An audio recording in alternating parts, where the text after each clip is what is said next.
Halo sahabat relik sejarah, pernah nggak sih kalian lagi asyik scrolling media sosial, terus tiba-tiba nemu berita viral ini?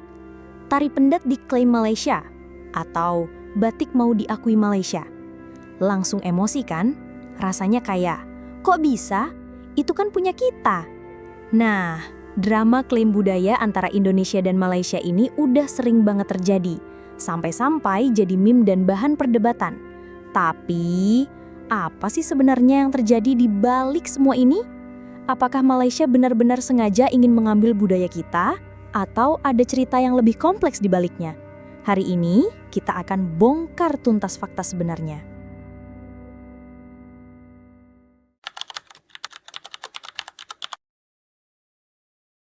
Untuk memahami masalah ini, kita harus mundur sedikit ke belakang. Jauh sebelum ada negara bernama Indonesia dan Malaysia, kita ini sebenarnya serumpun. Maksudnya, kita punya akar sejarah, budaya, dan bahkan bahasa yang sangat mirip. Wilayah kita dulu adalah bagian dari kerajaan-kerajaan besar seperti Sriwijaya dan Majapahit. Tapi kemudian datanglah kolonialisme. Inggris menguasai Semenanjung Malaya, sementara Belanda menguasai kepulauan yang sekarang jadi Indonesia. Nah, pemisahan politik inilah yang jadi akar masalah.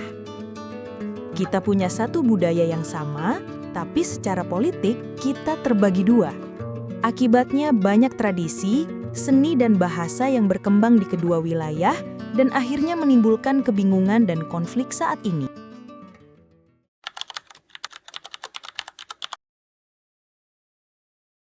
Sekarang mari kita bahas satu persatu kasus yang paling terkenal. Ini bukan cuma cerita, tapi fakta dengan bukti dan kronologi. Yang paling heboh dan mungkin jadi pembuka drama ini adalah kasus Tari Pendet. Tahun 2009, sebuah iklan promosi pariwisata Malaysia di Discovery Channel menampilkan cuplikan Tari Pendet. Indonesia langsung heboh. Demonstrasi di mana-mana, orang Indonesia merasa budaya mereka dicuri. Tapi, apa fakta sebenarnya? Ternyata, itu bukan klaim resmi dari pemerintah Malaysia. Itu adalah kesalahan tim produksi iklan yang menggunakan video milik pihak ketiga tanpa izin. Pemerintah Malaysia dan Discovery Channel langsung minta maaf secara resmi. Jadi, kasus ini adalah murni kesalahan komersial, bukan niat jahat pemerintah. Selanjutnya, batik. Siapa yang nggak kenal batik? Tapi batik juga pernah heboh. Faktanya, UNESCO telah secara resmi mengakui batik Indonesia sebagai warisan budaya tak benda kemanusiaan pada 2 Oktober 2009. Pengakuan ini sangat spesifik, yaitu untuk Indonesia. Jadi statusnya sudah sangat aman. Meskipun begitu, beberapa kali muncul kontroversi kecil, seperti kasus YouTuber iShowSpeed yang salah menyebut batik dari Malaysia. Tapi itu lagi-lagi bukan klaim pemerintah, lebih ke masalah misinformasi di media sosial.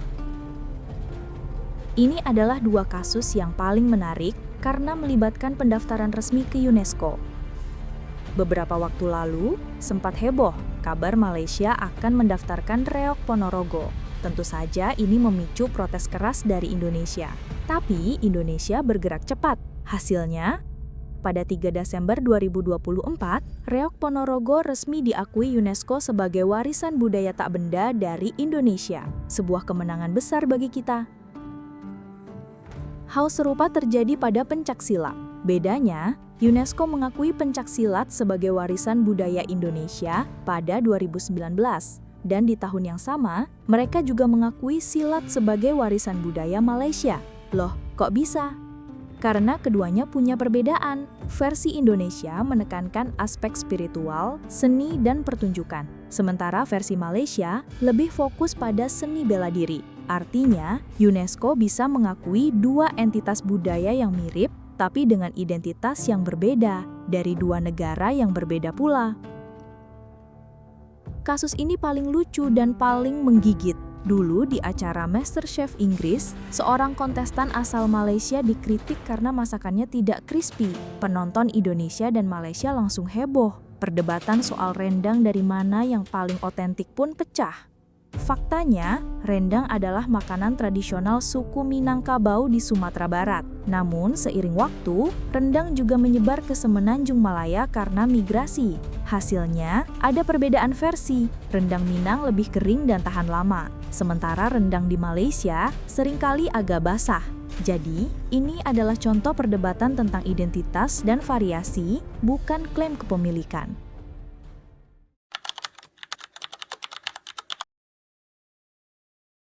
Jadi, apa kesimpulan dari semua ini? Dari kasus-kasus tadi, kita bisa melihat bahwa klaim budaya ini tidak sesederhana yang kita bayangkan.